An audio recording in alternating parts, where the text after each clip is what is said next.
with today, the title of the session is How to Obtain Agreement and Close the Deal, which, to boil it down into one word, effectively means we're going to be talking about sales. So if you want to go next slide. I wanted to ask, just before I say literally anything, if anyone has kind of like a definition that they want to offer of what comes to their mind when they think, what is sales? Yeah? Convincing someone to buy something. Okay. Convincing someone to buy something. Any other definitions? Generating revenue. Good one. Anything else? Ellie?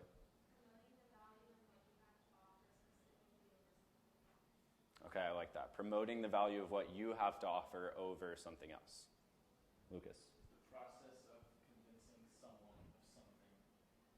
The process of convincing someone of something. Sam? Getting a no into a yes. Okay. All very good. All stuff we're going to be talking about. Next slide. Here's how I define sales, basically, is any conversation you're having with another human being where you have a desired outcome that you're trying to reach. So I think Ellie maybe probably put it this way the best, where it was like, you are trying to demonstrate the value in something, right? You are trying to, present what you bring to the table in such a way that somebody else is inclined to accept it, to buy it, or to just, get along with your opinion. So an example of this is literally within your friend group, just making a decision about where to go or how to do something. Another example, advocating for your opinion in a group setting on a project. But even just debating someone about politics, about money, about your beliefs, whatever it may be, if you're trying to get someone to see things your way, you're selling your perspective. And that's how I see it. And I would challenge each of you, maybe some of you who define sales strictly in terms of revenue or getting somebody to buy something, I would challenge you to adopt more of this mindset where you're thinking really critically about, I'm basically bringing people into this world and this perspective that I'm offering. I'm not necessarily, trying to get them to buy something always. Because if you're focused on the price tag or you're focused on the purchase, it's going to make the sales experience actually a lot more difficult for you personally. But like we established, ultimately making sales is how you drive revenue into your business. And so for the majority of what we talk about today, that's going to be the focus, is how to actually drive sales that are generating revenue for the ideas that you guys in this room are coming up with. Go ahead. So to tell you just a little bit about me, my sales experience, why I'm even qualified to talk about this at all. I worked for a door-to-door pest control company called Aptive Environmental, summer of 2021. So basically, I worked for them for about 3 months. I knocked on 21,000 people's doors to do direct solicitation, and I got 184 people to say yes out of those 20,000 doors. So I would say that first and foremost as a lesson that not a lot of people say yes when you're selling something. And second off, it takes many, many, many experiences and many attempts in practicing your sales skills to actually refine those skills and get them to a point where you're confident in them. And as we'll discuss a little bit later, confidence is key. And so the way that I kind of employed that sales experience that I learned at Aptive was actually in starting my own venture called Paradise Washing. I'll give you guys a little bit of context here. Not just because I want to talk about it, but I will be using a lot of examples where I'll tell you how I sell for my business specifically. So hopefully this helps you understand what that sales process is like. So my business is a construction cleaning, window cleaning, and pressure washing company. So we work primarily with contractors that are building new apartments, new homes, new industrial, commercial spaces, and we actually help transform that from a dirty construction site into a clean, finished product. And so the service that I'm selling is that cleaning service, the washing service, and kind of the customer care that goes along with that. And so with this business, I started it about 2 years ago. We had a heck of a time getting off the ground. I spent 8 months pretty much operating at a deficit, pouring money out of my own pocket, losing probably over $10,000 in the process with my business partner. And then we kind of found our niche, dialed in the sales process for this specifically, and fiscal quarter 1 just closed about a week ago, and I think we ended up right around, I want to say $270,000 for quarter 1. So we're we're doing really, really well now, and a lot of that is due to the fact that we just refined the sales process and spent a lot of time thinking critically about how to guide a customer through the experience, through to a closed sale, and then actually maintain that relationship going forward. So hopefully this content today will help you understand some of that. So, the flow of the sale. This is one of the most important things to consider when you're talking about the sales experience, which is that every customer that you bring in comes from a cold lead where they don't know who you are or what you're doing, to a closed sale where they're a consumer of your product or service, right? And so the flow of the sale is how we bridge that gap. It's how we get someone from not caring at all about what we're doing to I absolutely need this and I'm willing to pay what they charge, right? That's essentially what we're trying to do. And if you boil it down, there's 5 components to actually guiding someone through that transition. There's the initial approach where you establish here's who I am and what I'm doing. There's building value and rapport. Here's why what I'm doing really matters and why I'm someone that you would want to do business with. There's resolving objections and concerns. So people are going to have problems and reasons they don't want to buy, and it's going to be your job to actually resolve, those concerns and bring them to a place where they are inclined to buy. Answer their questions. This is the more technical piece of how is this actually going to go when I do make a buying decision. And then there's the close. Asking for the person's business politely but confidently. And so you can take someone from a cold lead to a closed sale by going through this flow. So we're going to be talking today a little bit about how to go through that process. So the first part of this is knowing how to aim your sales conversations. Whenever you're entering into a scenario where you are selling, you need to know what your objective is, right? So when you're in that conversation, you need to know by the end of the conversation, I want this person to understand this, agree with this, or be at this stage, right? So there are some business models where this is in every single interaction, I am going from a cold lead to a closed sale in one conversation, right? There are some business models where that works. But there's other business models where your first conversation, all I'm doing is trying to ask for this person's time, okay? I'm going into that conversation and my sole goal is, hey, can I set up an appointment with you? Can I set up a meeting with you? Can I set up a walkthrough with you, right? Whatever it is that's pertinent to your business model, you're trying to get them to that next step where now you have their dedicated time and focus, right? But then there's going to be other conversations where if someone already has a pre-existing interest, your goal of that conversation is to actually get them to close and buy your product or service.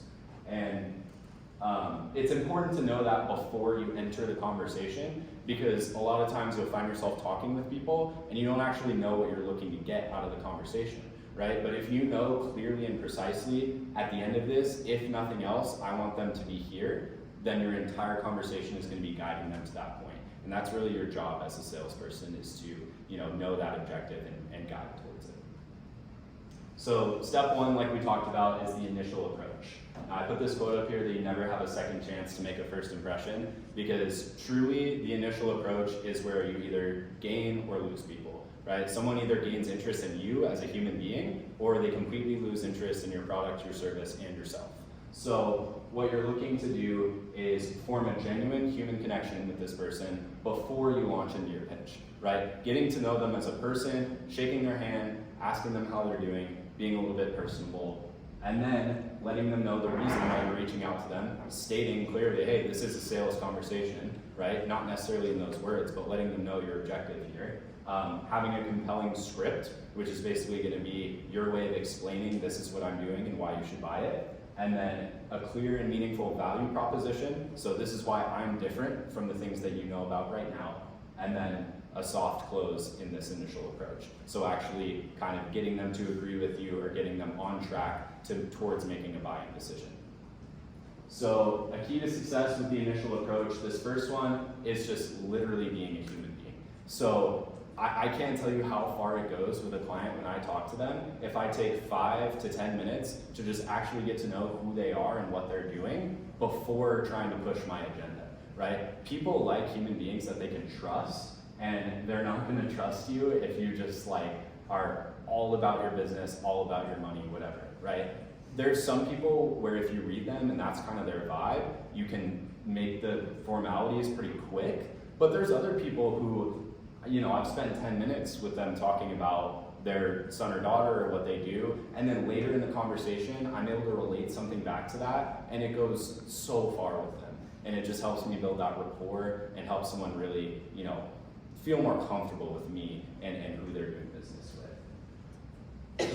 And the reason for your contact. So this can be a little bit corny because I know you guys have all gotten telemarketing calls where it's reason for my call today is, right? So you don't have to be that robotic about it, but ultimately people do want to know, like, why is this person talking to me, right? If you're cold calling, reaching out to people unprovoked, they're not just going to automatically know, here's why they're reaching out to me, right? You have to state it and make it clear and compelling. So people like it when you're that straightforward and honest. To give an example, say you're selling like a hiring software, right? So, think about LinkedIn, Jobber, Glassdoor, things like that. You have a new software that's going to be doing this better. If I'm calling someone to let them know that I'm doing that, I would say, hi, blah, blah, blah, how are you doing today? Get that initial human being connection, right? And then just to let you know, the reason for my call today is about my software, Hire Me. Tons of hiring managers of other organizations have complained that their recruiting software doesn't give them blah, blah, blah, right? I'm sure you've had a similar experience, right? And then that right is actually going to be your soft close, which we'll talk about in a second, but that's going to be your first step towards actually getting them to understand, yeah, I have had an experience like that. That was frustrating for me. I am looking for a solution that fits my needs better than what I'm getting right now. And so stating your reason for your contact is super important and just makes people feel comfortable with the situation. So the script. Now this is going to be the part, and I know the word script has kind of a weird connotation to it, right? Because it's not like everything is predetermined.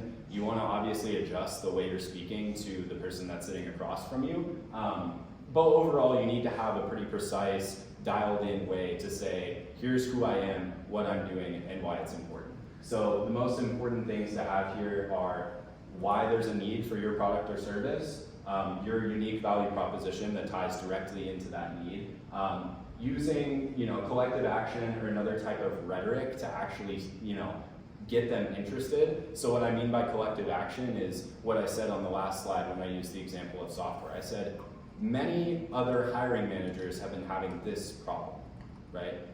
Here's why my solution is fitting their needs. So using collective action of other people are doing this because, right? And it doesn't have to be that kind of rhetoric, but having something that actually gives them a compelling, kind of first push in your direction is super important. And then leading the conversation, as we talked about before, towards your desired outcome of what you want to get. Is it set a meeting with them? Is it get them to understand a little bit more about your product? Or is it actually push them all the way towards a buying decision? And then lastly, the soft close. So in sales, there's two kinds of closes. There's a hard close, where I'm basically asking point blank, hey, will you buy this? Will you sign the agreement? And then there's a soft close, where you're just asking for their agreement or their consent with something. For example, does that make sense? Does that sound fair to you? Could you see why this might be a better solution, right? So you're not asking for their business, but you're asking, are we on the same page, basically? Are you, picking up what I'm laying down, for lack of a better word, right? That's what you want. And so you'll want to end your initial approach when you're actually coming in with a script on a cold lead with a soft close. So you explain, here's who I am and here's what I'm doing. Does this sound like something you might be interested in? Yes. Awesome. Then that leads you into the next part where you can actually continue to build value. So nonverbal and paraverbal communication ties in hugely to your initial approach. Because like I said, the initial approach is where you either gain or lose a customer. And much of whether you get or lose them is not going to be dependent on the words you say. It's going to be dependent on the way that you say it. And I know it can sound kind of funky if this is some of your first introductions to, paraverbal communication specifically, but genuinely, people respond so differently based on the way you say things. And something that I'd like to introduce you to that we'll actually get to later is called a down tone. Now, I did it at the end of that sentence. So basically, you can raise curiosity in the beginning of your statement and then actually lower it towards the end. And see how that end kind of hits It sits with you, it lays for a second, because you create that tonality to it, right? It has a dimension. So when I come in with the close, I'm not gonna end, hey, I'm Ben, I'm doing this. Does that sound fair? Right? Now I'm like begging, now I'm pleading. I sound desperate, I sound not confident in what I'm saying. I'd like to talk to you about this today. Could I have 5 minutes of your time? Right? Now it sounds confident, it sounds collected, just because of the tonality with which I said it. It's not the words, it's the way that I'm saying. And so, using gestures, using your nonverbals is gonna help you actually build value through explaining things, right? So if you're in person with a potential client, actually being able to point at things and say, if you're in their warehouse and you're trying to sell them a component to, their manufacturing process, hey, let's take a look at this right here, right? Zoom in on the problem. It helps them it makes your idea tangible all of a sudden, and that's super important. So the next part is going to be the biggest takeaway that I'd like for everyone in this room to have today. So if you don't get anything else from this presentation, I would love if you would leave here today feeling confident about what it is and what it means to obtain agreement and how you can do that on a basic level. So essentially the premise of obtaining agreement is this. Every yes I get out of a prospective customer is one step closer to them saying, yes, I'll buy your product or service. Right? So if I prime them by getting them to agree with a series of statements about what I'm doing, like I've already said, you can see why this is different than what you have been getting, right? And you can tell that my process is going to consist of A, B, and C. Is that clear? Great. Now what I'd like to go ahead and do is this, and now that they've already agreed to several things, it's just basic human psychology. They're on the same page as you, they're agreeing with you, they're nodding their head, they're saying the words yes. They're more inclined when you ask for their business at the end of the conversation to actually say yes, just because of getting them to obtain agreement with you. And so some examples of this, I've already given a few, but do you see how our focus on quality customer service could help you with the customer retention aspect of your business, right? Does that make sense? Is that price fair to you? Would that be something that you're interested in, right? Because not only are you getting them to say yes, but if they do say no to some of these things, they're probably not your customer, right? They're probably not somebody that sees a tremendous amount of value in the product or service that you're providing.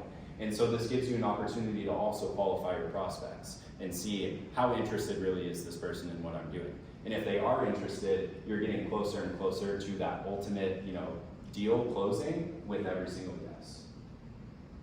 And then how to build value ties directly into obtaining agreement, because you want to kind of do both simultaneously. And so agreement is a lot easier to obtain when someone actually understands the value in your idea.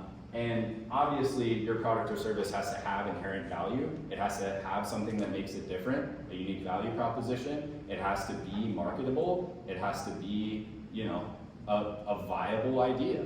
But there's a lot of viable ideas, right? So you need to be able to explain your idea in a way that sets it apart and adds even more value than may appear to the naked eye with your explanation. Now, going back to my business a little bit, I'll actually make this a little bit tangible for you, right? So we clean windows. It's a big part of what I do with my business. Now, there's two ways for me to describe that, right? I can say, now, Lucas, what we're gonna do for your business is I'm gonna come out and clean the windows for you. Does that sound good? Yes. Okay. Now, Lucas, what I'm gonna do is I'm gonna have my crew come out. They're gonna actually start on those frames. They're gonna use a product called Oil Flow 141. It's an anti-adhesive that's gonna get rid of any stucco tape, any paint, any residue that's built up on those. Then I'm gonna actually hand scrape the glass with steel wool that's scratch-free and designed for your windows. And then I'm gonna finish it off with some soap and water and a squeegee. Now, does that sound better? It sounds amazing. Yeah. So I just described the same thing twice, right? But the way I said it the second time, now the person that's standing across from me understands truly the level of thought that I've put into the end service that they're receiving, right? It's not simple. It's not easy. It's not one step. It's a complicated process that I've thought out, and that makes my business unique, right? But if I don't say it, they'll never know.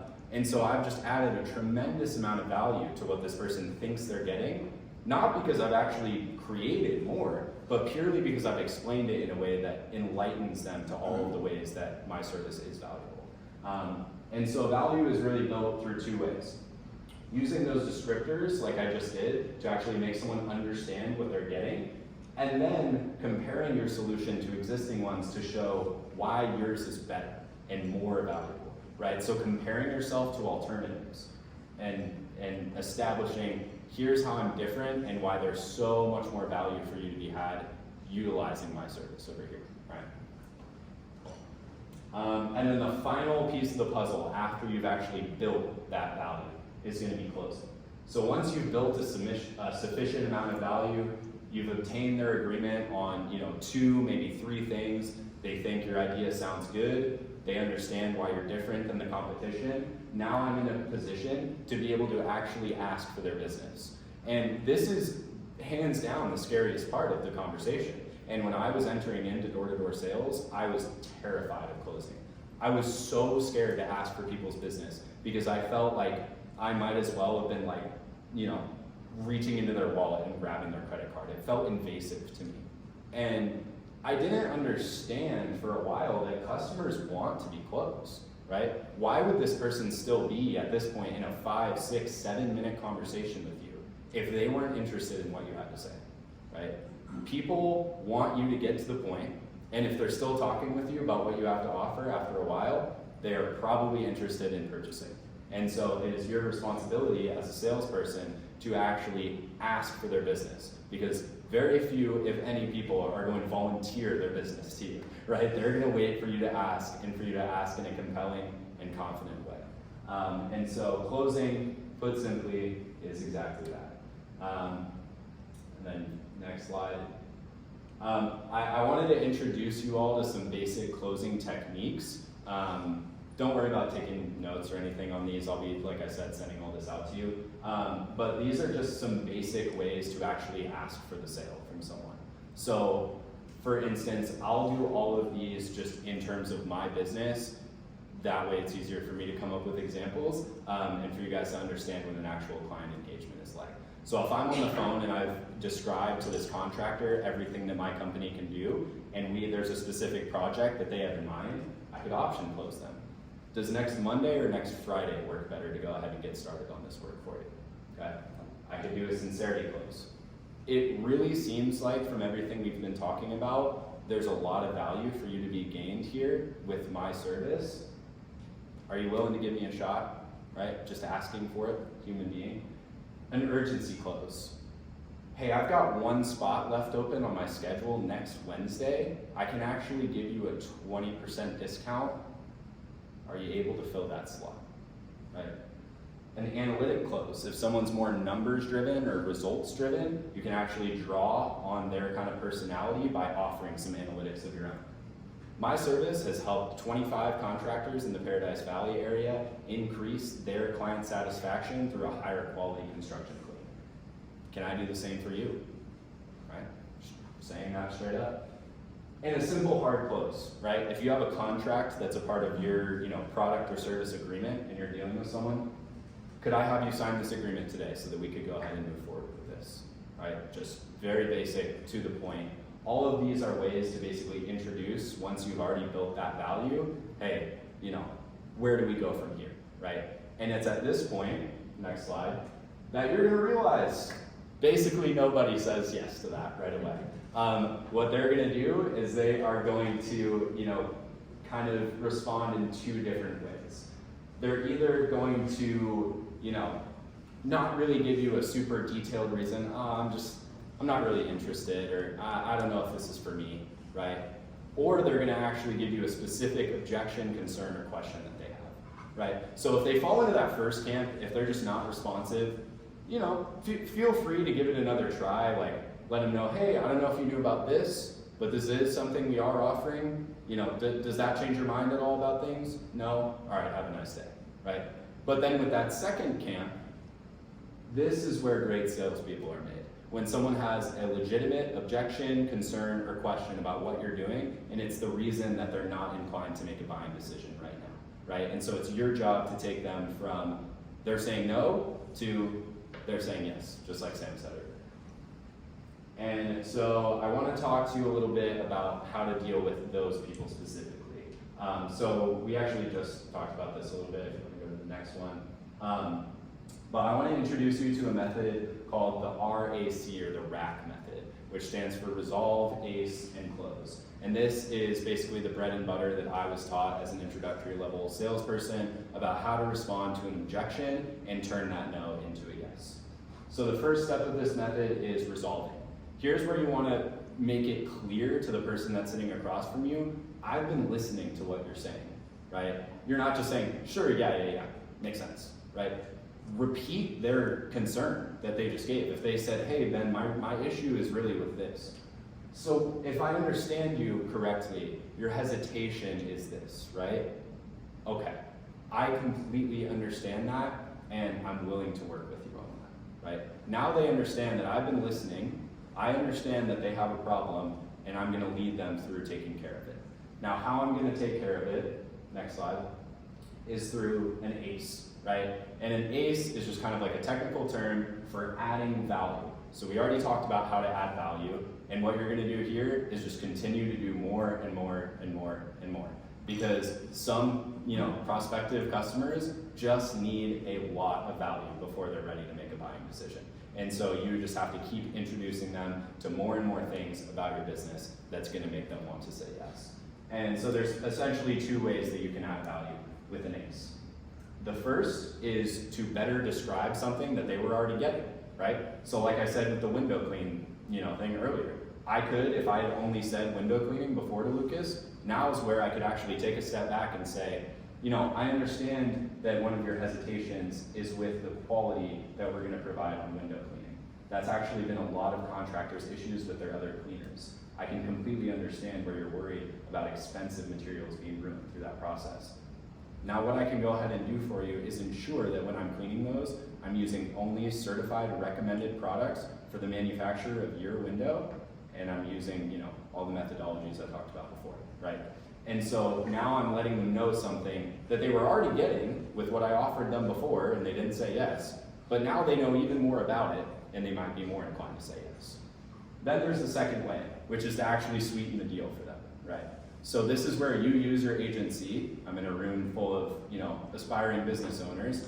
You make the calls, right? No one's above you saying you can't sell it for this price, or you can't add this in, or you can't make them a promise that you're gonna do X, Y, Z, right? If you're the business owner, you have full autonomy and full agency to actually offer someone a better deal than you offered them initially, and it doesn't come off as insincere, it comes off as the opposite.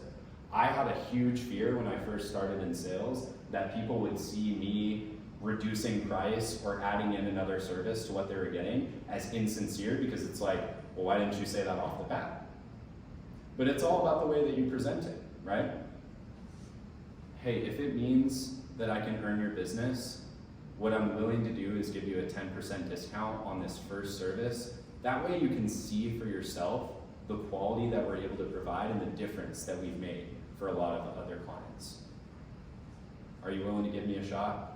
Right? Now they're not thinking, oh, why didn't he give me that 10% before? They're thinking, no, he really wants to earn my business. He wants me to see firsthand why he's different, and he's willing to give me a discount so that he can have that opportunity, right? So it's about the framing.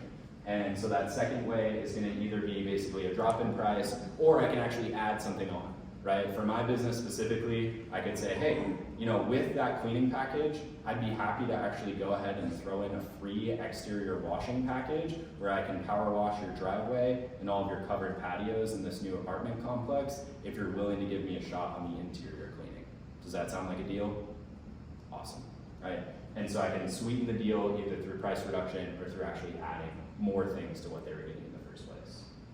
And your third step, which I did just out of habit at the end of all of those, is closing again, right? So every time you add value, you need to go back and close again. Because they're not just gonna assume, since you offered them this, that, the other thing, that the ball's in their court. Like, you gotta pass it to them again. You gotta, hey, can I have your business? Now that we're on the same page about things, could we get this agreement signed today? Does that sound like something we can get done? Awesome. Okay. And so what I want to emphasize with the RAC, the racking method is sometimes I call one sort of engagement of those things a rack session.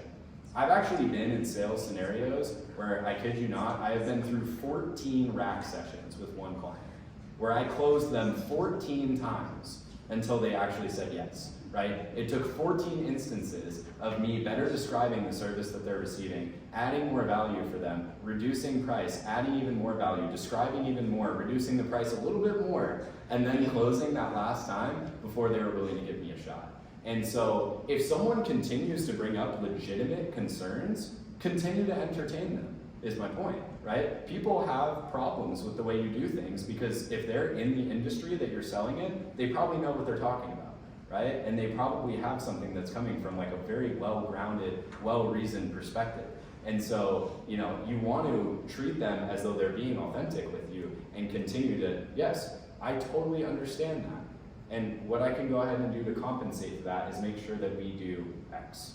Does that sound fair? Boom. Resolve, ace, close. And it can be that quick. It can be in under 10 seconds sometimes, right? And then it'll just keep going until you're on the 15th one. So I just wanted to let you all know, like it's never easy, and people pretty much never say yes on the first shot, even the second or third. So, you know, continue to have that pleasant persistence and that willingness to continue to, you know, take care of it. So I wanted to touch a little bit on how to maximize the returns of your sales efforts. So when you're actually practicing this kind of, you know, outreach to cold leads is what most of this is tailored towards with your businesses. You want to make sure that the time that you're putting in is worth it. And I understand that more than anyone because I've been, you know, a headspace before where I felt like all the sales efforts I'm making were for naught and no one was buying and there was no reason to what I was doing and I was wasting my time and in the process making zero money, right? I've been there. But don't give up, because if you quit on the 9th person, the 10th was the first one that was going to tell you yes. And what I learned from door-to-door sales was every person that said no was one door closer to somebody that said yes, right? And every time somebody tells you no, don't get frustrated. Reflect on that conversation. Think about where you could have done better. Think about how you could change things up for the next time, and just keep on keeping on. That's really all I can say, is that you will become a better salesperson by continually and relentlessly practicing these things and reaching out to hundreds, if not thousands of people, right? I have talked to over 25,000 prospects between my two sales-related, you know, positions. I'm still not great. I'm good, I'm confident in what I'm doing, but I could be a lot better, and I know tons of individuals who are a lot better than I am at selling, right? And so my point is, until you've done 25,000 client interactions, don't think that you're not good, because you might be really good. You're just not practiced, you're not seasoned, right? And so it's hard for you to expect yourself to be good. Now, a little bit more technically on this, it is important to target the right kind of customers. The biggest breakthrough I had in my business was paying attention to this point, right? So I stopped targeting individual homeowners who I was trying to sell window cleaning, power washing services to, and I said, who's the client that I sell that's gonna give me not one job, but their whole entire portfolio of jobs they have to offer, right? Oh, a contractor, because someone that's building houses doesn't build one house. They build 20 at a time, right? And so if I get their business, I'm not just doing one job that brings me one job worth of revenue. If I do a good job on that first one, I'm gonna get all 20 of those. And I'm gonna get the revenue that comes with all 20 of those based on one sales effort, right? And then obviously a follow through on the quality of the service. So focus on your higher paying, larger scale customers that you're gonna land big deals with, okay? If you're looking to launch a scalable, profitable company, this is really the only way to do it. You have to focus on the big fish. You have to focus on the people that are going to supply your business with the, you know, the revenue that it needs to continue growing and continue operating. And you just have to, you know, have those people in mind. If you're selling a product, think about distributors, think about retailers, think about the people who are selling it to hundreds or thousands of people. Not, hey, how do I market on Instagram to the individual consumer over and over and over and over again? Because every person you sell that way, you're gonna spend ad money on. Every person you sell that way, you're gonna spend time and effort reaching them individually. So if you can think, okay, how do I go higher up the pyramid to reach the person who then can reach 1,000 people? Now my efforts are so much more valuable that way. And so I would challenge you with your business model as you're forming it to think, who are my ideal customers? Who's my customer who's gonna bring me 20 more customers in the process, right? So that's super, super important. And if you're selling a service, target the customer who's gonna use your service over and over again without you reselling it to them every single time, and produce revenue for a long time. And find sales channels that are the most effective for your concept or your industry, right? So diversify your sales efforts. When you first launch, when Ethan first launches his hangers out there into the market, try a little bit of advertising on social media and the internet. Try a little bit of cold emailing and distributors and retailers. Try a little bit of cold calling them. Try showing up in person. Try, you get my drift? Try 6, 7, 8 different ways and then actually collect the data. What's my conversion rate? What's my closing rate? How am I doing on this channel versus this channel versus this channel? Where are my efforts the most worth it to continue to put into this? Because once you identify that and you have those 1, 2, 3 channels that are really giving you the returns on your investment of time and money into sales, those are the only ones you're gonna need to focus on. The last thing I wanted to leave you with is this. People buy from people that they trust and like. No one trusts or likes people who don't believe in themselves. I'm going to say that again because I think it's genuinely probably the most important thing I'll say today. No one buys from someone that doesn't believe in themselves. Please believe in yourself, believe in your ideas, and approach every client interaction with confidence.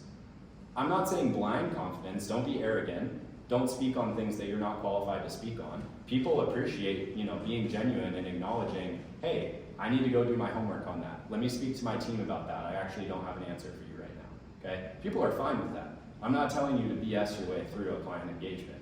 What I'm telling you is to say everything that you do know wholeheartedly, and that way it communicates to the person sitting across from you, I am representing this and I fully and firmly believe in the power and value of that, right? Because if I don't speak that way about it, why would they be inclined to think the same thing? If my goal is to think that, get them to think my product is awesome, if I don't think it's awesome, why would they? And so, it's super important to speak that way. And confidence communicates to them that you believe in yourself and that your product is gonna make their life better. And to reiterate the bottom part, you won't be confident in sales when you first start. I remember the first time I went up and knocked on someone's door and I was genuinely shaking. I was shaking from head to toe. Because think about that, for most of you in here who have not cold solicited a person before, besides maybe Girl Scout cookies or whatever, right? Like, think about how scary it is to go up to someone's door, knock on it, they don't know you, and you're asking them for hundreds of dollars. That's what I was doing. And I was like, wow, this is the scariest thing ever. And I don't know how to do it. And I utterly failed my first, client engagement, and I utterly failed hundreds, probably thousands more. And it's led me to exactly where I am now, and I wouldn't have it any other way. So have confidence in yourself and have confidence and trust and belief in the process. That truly, you're not going to be good at this when you first start. When you go to market and you're employing different strategies, they're not all going to work. But you just have to keep going until you find the one that does, and you have to keep going until you represent a version of yourself that's confident enough to close a lot of deals. So, that being said, I hope that my ramble was helpful for all of you, and I would love to field some questions if anybody has them. Yes? Did you find that people were more likely to say yes in person or over the phone? Definitely. So that's my preferred sales channel. With my company now, I actually show up to job sites that I don't know the builder, right? And I walk on and ask around, hey, where's the superintendent? Where's the project manager? Where's the administrator here? I actually get to them, shake their hand, look them in the eye, then I can point at stuff. Instead of describing that window frame over the phone, boom, see this paint your cleaners left on it last time? I'm not gonna do that. Right? It enables me to do so many more things. My tool belt is twice as big when it's in person. So I find that yes, people absolutely say yes more in person. And when I'm reaching out in my cold emails and cold calls, when I said know the objective of your conversation, every objective when I'm not in person is to get an in-person meeting. I don't close over the phone. I don't close over email, unless somebody is just purely already knows who I am and they reach out and say I want it. If it's anyone who doesn't know me on that level, I'm emailing them saying, hey, when can we set up a time to meet? Because I know that my ability to close them is going to be so much stronger in person, and my ability to demonstrate the value and get them to understand the value is going to be so much better in person. So yeah, if you can identify sales channels for your ideas that are in person, whether if you're selling clothing, if it's a pop-up shop or things like that, you're going to do so much better on that, and it's free compared to paying models to shoot your clothing, to run ads on it, to run more ads, and it's just money out, money out, money out, when a lot of times in-person sales is cost-free too. And so that's another huge benefit. So yeah, I love in-person sales. Any other questions? Yeah? Well, one thing is, have you ever read the book Never Split the Difference? I'm not. It's a good book. I'll check it out. Yeah, I will. Yeah, just it seems like you're open to learn. And yeah, I've read a couple really good sales books. Dale Carnegie's How to Win Friends and Influence People is kind of like a classic in that realm. There's pieces of that I don't necessarily like fully adopt in the way that I approach things, but I think it was a helpful book for me personally. And there's tons of others, but I will look up Split the Difference. I'll send you the book. Yeah. Yes. Question. You mentioned the importance of connecting with people as a human before diving into the sales pitch. Yeah. Obviously, sometimes there's things that jump out, things you can relate with them with. If you are in a position where you can't fully read them, there's not something immediately to talk to, what are some of those conversation starters you get to learn more about them? Absolutely. So I sell primarily to business owners, right? I sell to people where I'm selling to their business, whether they're the owner or the manager or whatever, right? They have a business and I'm appealing to them. So I just ask about their business, because that's going to give me, not only is it going to allow me to comment and say, wow, you're doing so great in this area, and actually kind of applaud them a little bit, build some rapport, but the whole way I'm taking notes, and now I have a Rolodex of how they do everything within their company, and then when we're 3 months later into the conversation and we're talking about this thing and I remember that they operate their distribution channels in this way, and that pops into my mind, now I'm able to tailor exactly what I'm saying to their specific process. Not saying, oh, most clients use this. I'm gonna say, when you go to do this or that, because I remember exactly how they do things. So if they're a business owner or a business involved person, ask about their business, always. Now, if they're just an individual consumer, finding things that are centered around what you're selling that aren't directly what you're selling. So like when I was speaking to homeowners, asking them, how long have you lived in the home, right? Oh, have you done any remodeling work, right? Because that's gonna, maybe they say, yeah. Oh, we're looking at getting the house painted. Oh, did you know you should have your house power washed before you get it painted, right? Boom, like it's all that kind of simple stuff. So finding ways that aren't directly getting into the business of things, but that are adjacent to what you want to talk to them about, for sure. Yeah. How often do you follow back up with no's? Awesome question. Depends on what no, entirely. If someone is genuinely not the right client, for me, mostly this comes down to, do I think they have an ability and willingness to pay for what I have to offer, right? So when people demonstrate to me, like if I get to the point in the sales process with my company, a lot of this is centered around bidding and actually quoting jobs. So if I've sent them a bid and then they say no, and I did all the work before that bid to make sure they understand what I'm actually offering them in that piece of paper, and they say, oh, this is way out of our budget, once every 6 months, once every year.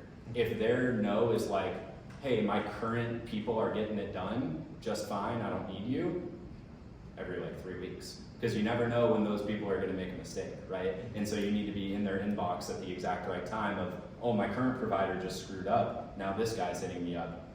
Oh, definitely. And so I have a CRM that I use specifically where I can actually put people into different categories of how warm or cold of a lead they are. My warm leads, I'm hitting up every, if they're an ongoing sale, every week. If there's someone that said no, but I still think there's a decent chance I can get through to them, every 3 weeks to a month. If there's someone who said no, and I think there's almost no chance, I'm still hitting them up every, 6 months to a year. Yes. Yeah. Yeah. Can you started, did you like start doing the cleaning with your hand yourself? Or Absolutely. and then later on? Yeah, so now I have 12 employees who do all of the work day to day. But when I started, it was the dead of summer in Phoenix, Arizona, absolutely miserable outside, cleaning myself, you know it. And so, you know, I'll say this to anybody too, that's actually a bargaining tool. When you first start off and you're face to face with someone, in my context, here's what I'm saying to them. You know who you're speaking to right now? You're speaking to the business owner, the service provider, the window washer, all in one, right here, right? You know what you see is what you get. I'm not sending somebody else out here. I'm the one that's going to be doing it. So if this doesn't meet your expectations, you're not going to be bringing it up with, you know, my manager or whoever. You're going to be bringing it up with me, and I'm going to be able to make it right for you. So when you're at that micro level of like running your own business and operating it at the same time and being the manpower behind the idea, there's actually a level of authenticity and like integrity that comes with that people really enjoy. And people like doing business with the small person too. So yes, I was the person doing all the work at the beginning, me and my business partner Tanner, who I launched with.